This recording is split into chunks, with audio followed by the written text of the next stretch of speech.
ಇನ್ನು ಮೇಕೆದಾಟು ಯೋಜನೆ ವಿಚಾರಕ್ಕೆ ಸಂಬಂಧಪಟ್ಟ ಹಾಗೆ ಕಾಂಗ್ರೆಸ್ನ ವಿರುದ್ಧ ಎಚ್.ಡಿ. ಕುಮಾರಸ್ವಾಮಿ ಕಿಡಿಕಾರಿದ್ದಾರೆ. ಕಾಂಗ್ರೆಸ್ ಪಕ್ಷದ 9 ಸಂಸದರು ಈ ಬಗ್ಗೆ ಮಾತಾಡಿದ್ರಾ ಅಂತ ಪ್ರಶ್ನಿಸಿದ್ದಾರೆ. ಮಲ್ಲಿಕಾರ್ಜುನ ಖರ್ಗೆ ಒಂದು ದಿನ ಆದ್ರೂ ಇದರ ಬಗ್ಗೆ ಮಾತಾಡಿದ್ರಾ? ವಿರೋಧ ಪಕ್ಷದ ನಾಯಕರು ಮಾತಾಡಿದಾರಾ? ಹೀಗಂತ ಕೇಂದ್ರ ಸಚಿವ ಎಚ್.ಡಿ. ಕುಮಾರಸ್ವಾಮಿ ಪ್ರಶ್ನೆ ಮಾಡಿದ್ದಾರೆ. NDA ಸಂಸದರು ಮಾತನಾಡಲಿ ಅಂತ ಸಚಿವ ಪ್ರಿಯಾಂಕ್ ಖರ್ಗೆ ಹೇಳಿದ್ರು. ಸಂಸದರು ಏನ್ ಮಾಡ್ತಿದ್ದಾರೆ? ಕೇಂದ್ರದಿಂದ ಅನುಮತಿ ತಗೊಂಡ್ಬರ್ಲಿ ಅಂತ.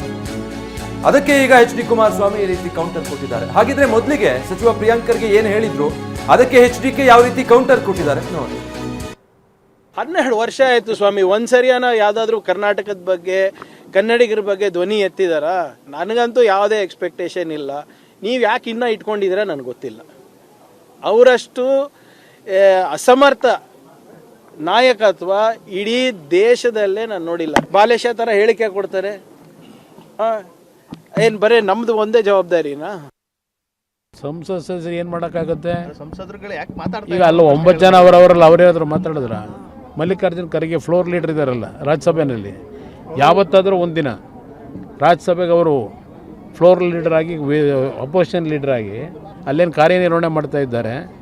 ಯಾವತ್ತಾದರೂ ಒಂದು ದಿನ ಕರ್ನಾಟಕದ ಕಾವೇರಿ ಅಷ್ಟೇ ಅಲ್ಲ, ನಮ್ಮ ಉತ್ತರ ಕರ್ನಾಟಕದ ಅಪ್ಪರ್ ಕೃಷ್ಣ ಪ್ರಾಜೆಕ್ಟ್ ಇರ್ಬೋದು, ಅಪ್ಪರ್ ಭದ್ರಾ ಇರ್ಬೋದು, ಯಾವ ನೀರಾವರಿ ವಿಷಯದಲ್ಲಿ ಅಲ್ಲಿ ವಿರೋಧ ಪಕ್ಷದ ನಾಯಕರಾಗಿ ಫ್ಲೋರ್ ಲೀಡರ್ ಆಗಿ ಏನಿದ್ದಾರೆ ಒಂದು ದಿನ ಪ್ರಚಾರ ಮಾಡಿದ್ದಾರೆ, ಈ ವಿಷಯ ಪ್ರಸ್ತಾಪ ಮಾಡಿದ್ದಾರಾ? ದೇವೇಗೌಡರು ಅಲ್ಲಿ ಹೋದಂಥ ಪ್ರತಿ ಸಂದರ್ಭದಲ್ಲಿ ಕೈ ಜೋಡಿಸಿ ಮನವಿ ಮಾಡ್ತಾರೆ, ಭಿಕ್ಷೆ ಬೇಡದರು ದೇವೇಗೌಡರು.